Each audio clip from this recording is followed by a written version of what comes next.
Are you torn between Fusion 360 and SolidWorks? You're not alone. Today, we'll compare these two popular design tools. Both Fusion 360 and SolidWorks are used for 3D modeling and product design.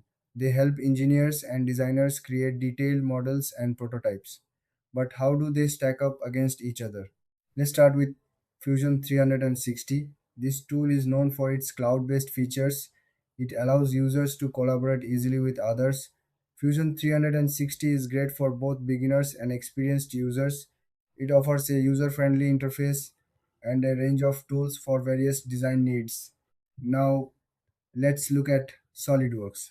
This software is a favorite among professionals. It's powerful and packed with features. SolidWorks is often used in larger companies for complex projects.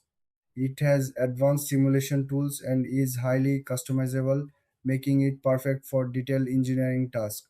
So, what are the key differences? First, Fusion 360 is cloud based, while SolidWorks is primarily desktop based.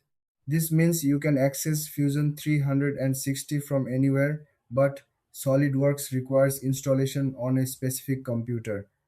Also, Fusion 360 tends to be more affordable for individuals and small teams.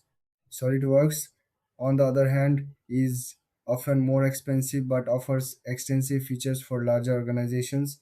When it comes to features, Fusion 360 excels in collaboration and ease of use. SolidWorks shines in advanced simulation and customization options. Both tools have strong modeling capabilities, but the choice depends on your needs.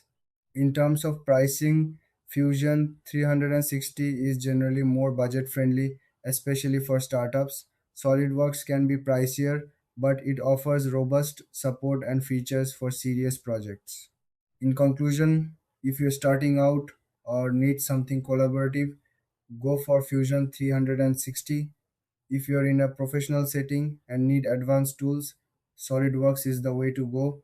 Thanks for watching. If you found this comparison helpful, don't forget to like and subscribe for more content.